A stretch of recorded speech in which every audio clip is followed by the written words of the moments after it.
Чаму радуецца Лукашенко? Каму ён вырашыў падняць зарплаты, а таксама што вядома пра новыя абмежаванні ў банках і каго палохаюць Сергеем Ціханаўскім беларускія сілавікі? Вітаем, сябры! Гэта наша Ніва і зараз мы ўсё вам раскажам. Сёння Лукашенко забаўляе свайго дарагога госця. Пачаўся афіцыйны візіт іранскага прэзідэнта Пезешкіяна ў Беларусь. Лукашенко асабіста выйшаў сустракаць візіцёра на ганак Палаца Незалежнасці, дзе для яго арганізавалі ганаровую варту, чырвоную дарожку і ўсё астатняе. Ну а далей усё пайшло згодна са старой прыказкай. Скажи мне, хто твой сябар, и я скажу, кто ты. Я хочу, чтобы вы понимали, что вы приехали к своим друзьям. И вы должны чувствовать себя как у своих друзей. Если у нас и будут какие-то невыполнения тех условий, по которым мы договорились, я думаю, мы обсудим эти вопросы сегодня в откровенной и дружеской беседе. Увогуле было заўважна, што Лукашенко вельмі задаволены гэтай сустрэчай, а падчас сваёй афіцыйнай прамовы ён нават працытаваў славутага паэта. Как писал великий персидский философ и поэт Амар Хайям, кто ищет жемчуг, тот должен нырнуть в глубину. Преодолевая препятствия, мы закаляем свою волю, развиваем и строим сильное и независимое государство. Пазней, ужо пасля перамоваў, Лукашенко не стрымаўся і ў чарговы раз плюнуў у бок захаду, назваўшы санкцыі тэрарызмам. Беларусь считает экономическим терроризмом незаконные ограничительные меры, введенные против Минска и Тегерана коллективным Западом. Наши республики успешно противостоят этой агрессивной и лицемерной санкционной войне. Вядома, што гэтая сустрэча планавалася яшчэ ў чэрвені, але ўсё перанеслі праз абвастрэнне паміж Іранам і Ізраілем. Тады, каб не дапусціць стварэння Тэгеранам ядзернай зброі па адпаведных іранскіх аб'ектах, ударылі спачатку ізраільцяне, а пасля і амерыканцы. Варта адзначыць, што на пачатку сустрэчы Лукашенко какетліва называў гэтыя падзеі непрадбачанымі абставінамі, але ж пад канец распрыгоніўся і ўсё ж не змаўчаў, бо падобная сітуацыя гэта, напэўна, адзін з яго галоўных страхаў. Мы поддерживаем легитимное право Ирана на развитие мирного атома. Уверен, для достижения прочного мира важно воздерживаться от любых действий, которые могут спровоцировать новую эскалацию. Мудрость, дальновидность должны возобладать над эмоциями и предубеждениями.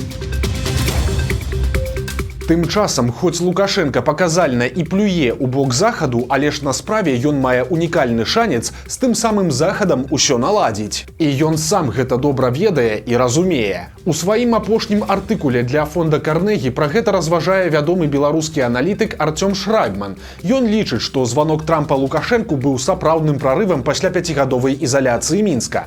Месяцы асцярожных кантактаў і невялікіх жэстаў з боку Лукашэнкі нарэшце далі вынік. Ды і ўвогуле гэта можна лічыць гістарычнай падзеяй, бо ўпершыню за 31 год свайго кіраўніцтва Лукашенко меў размову па тэлефоне з прэзідэнтам Злучаных Штатаў. Але ж навошта ўсё гэта патрэбна амерыканцам?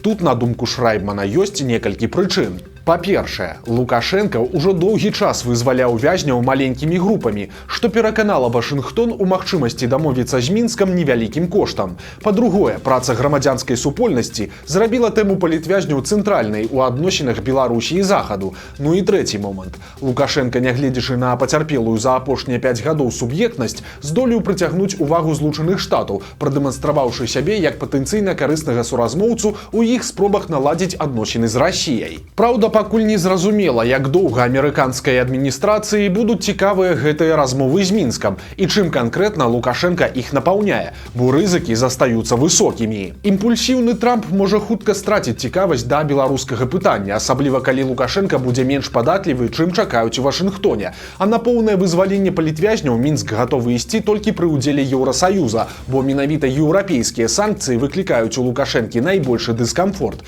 Таму цяпер шанец у яго ёсць, але але далейшае будзе залежаць ужо ад шмат якіх фактараў. У тым ліку і ад славутага лукашэнкаўскага мастацтва балансаваць. Калі амерыканска-расійскія перамовы сарвуцца, то каштоўнасць Беларусі ў вачах ЗША адразу упадзе, а ў Крамлі гэтыя гульні Мінска пачнуць выклікаць раздражненне. Таму задача Лукашэнкі падтрымліваць цікавы Злучаных Штатаў, не распрадаючы занадта многа, і паспець атрымаць вынік, пакуль у Вашынгтоне ёсць яшчэ увага да Мінска. Падзяка за вернасць ад Лукашэнкі. Беларускім сілавікам павышаюць зарплаты. Прэм'ер-міністр Александр Турчын ужо падпісаў пастанову аб пераразмеркаванні бюджэтных сродкаў для Міністэрства ўнутраных спраў. Згодна з ёй больш за 30 мільёнаў беларускіх рублёў выдзеляць толькі на заробкі міліцыі. Яшчэ 19,5 мільёнаў пойдуць на капітальныя рамонты. Дадатковыя 1,5 мільёна выдзяляюць на куплю і ўтрыманне рэспубліканскай сістэмы маніторынгу грамадскай бяспекі. Прасцей кажучы, на сістэму камер відэаназірання, якая дазваляе ідэнтыфікаваць асобы ў рэжыме рэальнага часу. А вось каб забяспечыць гэтыя выдаткі, грошы адбіраюць з іншых пазіцый таго ж Міністэрства ўнутраных спраў. Напрыклад, амаль 52 мільёны рублёў возьмуць з грошай, якія планавалася накіраваць на выраб дакументаў. Яшчэ 2 мільёны забяруць у міліцэйскай сістэмы сярэдняй і вышэйшай адукацыі. У беларускай банкаўскай сферы з'явіліся новыя абмежаванні. Нядаўна Лукашенко публічна казаў, што лішніх грошай у банкаў быць не павінна, і цяпер вось пайшлі першыя наступствы гэтых заяў. Праўда, закранулі яны не звычайных беларусаў, а топ-менеджераў саміх фінансавых устаноў. Цяпер для іх увялі абмежаванні па даходах. Па гэтым загадзе гадавыя бонусы топ-менеджераў будуць абмежаваныя як па прыбытку, так і па памеры акладаў, а любыя дадатковыя выплаты ад акцыянераў увогуле цалкам забароненыя. Прычым, што важна, гэтыя забароны цяпер распаўсюджваюцца не толькі на дзяржаўныя банкі, але і на прыватныя таксама. Вялікія праблемы з'явіліся ў маленькага чыноўніка. Намеснік кіраўніка Ганцавіцкага раёна Віталь Пракурат трапіўся п'яным за рулём. Фотаздымкі і інфармацыю пра яго ўжо прыбралі з усіх раздзелаў сайта выканкама. Яго працоўны тэлефон таксама не адказвае. Што з ім і дзе ён цяпер, ніхто не ведае. Адзначым, што для рэгіёна сітуацыя зусім не унікальная, бо 4 гады таму таксама п'яным за рулём трапіўся і быў звольнены іншы намеснік Артур Грыгаран, які адказваў за эканоміку ганцаўшчыны больш за 10 гадоў.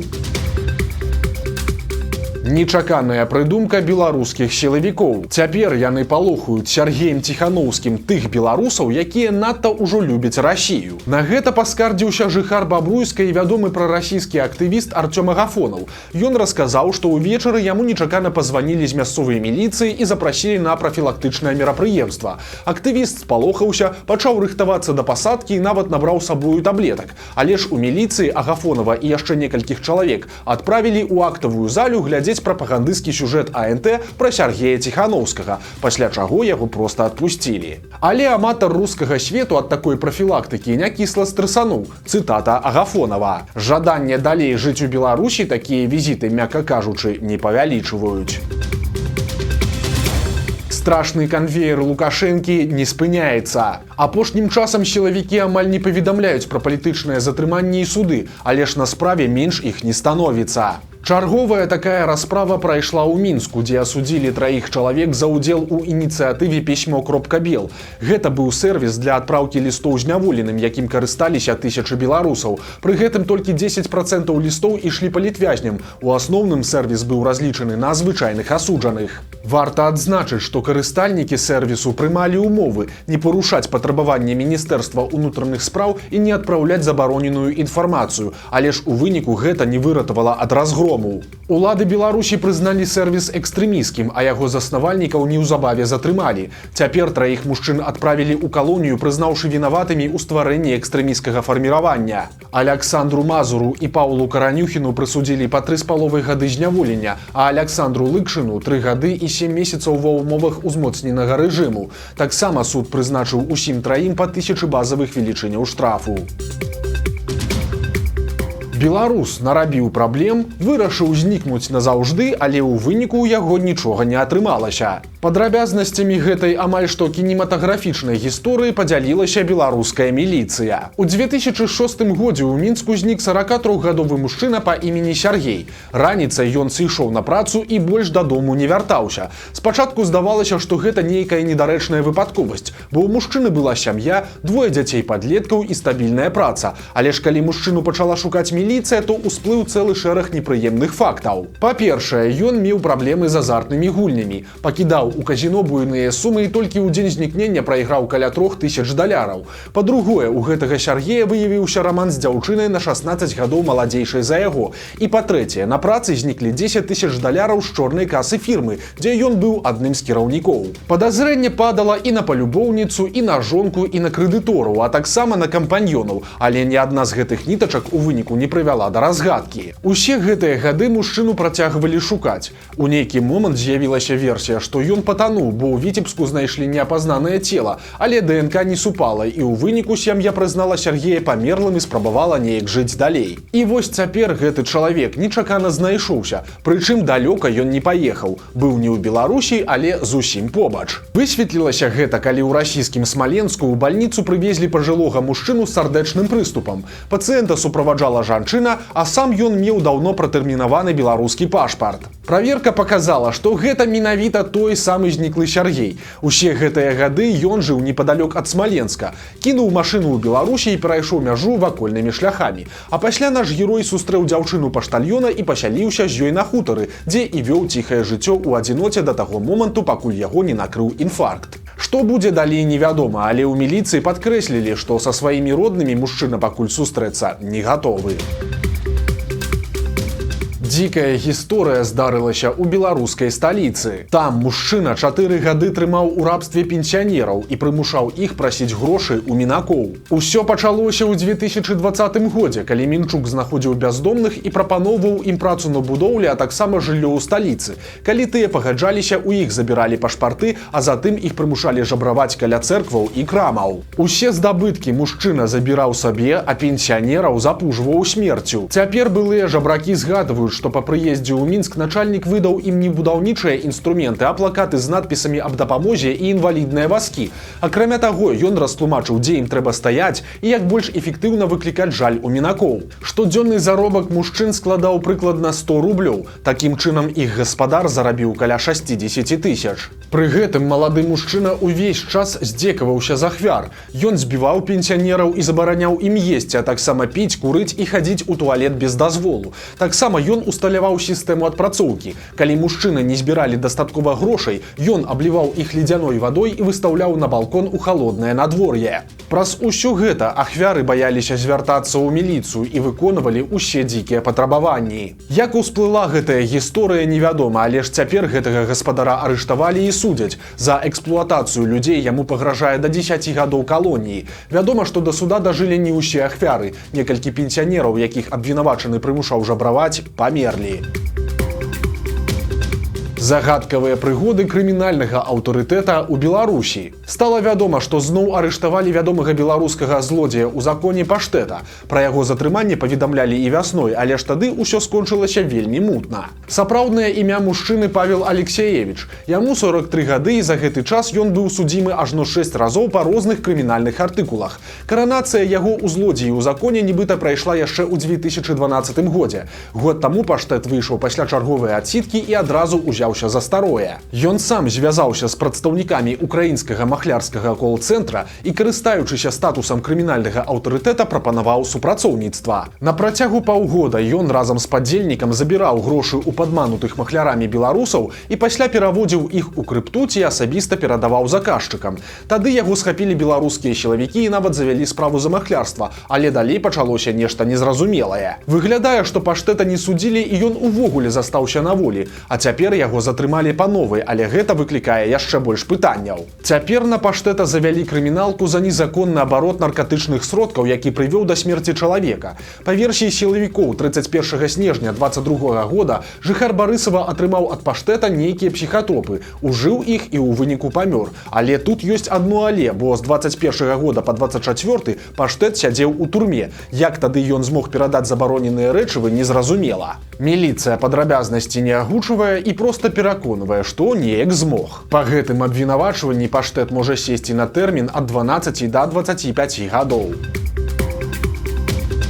Трагікамедыя адбылася на Гродзеншчыне. У Шчучынскім раёне жанчына папрасіла мясцовы калгас прыбраць смецце з участка, а ёй па выніку знеслі цэлы дом. Вядома, што жанчына заплаціла 9000 беларускіх рублёў, каб калгас адправіў рабочых навесці парадак на падворку і прыбраць там кусты і дрэвы. Але ж калі заказчыца прыйшла праверыць вынікі, то была вельмі здзіўленая, бо кустоўя і дрэў не было, як і дамовіліся, але яшчэ работнікі чамусьці знеслі дом і іншыя пабудовы, а сам участак жанчыны увогуле адправілі пад пасеў. Гаспадыня звярнулася па справядлівасць у суд і пракуратуру. У выніку агракамбінат дамовіўся з жанчынай і пагадзіўся кампенсаваць шкоду, а таксама судовыя выдаткі. Але ж на гэтым усё не скончылася. Пракуратура вырашыла разабрацца, а чаму увогуле работнікі вырашылі знесці дом. Аказалася, што такое распараджэнне аддаў начальнік філіяла агракамбіната, але якая ў яго была матывацыя, ніхто так і не зразумеў.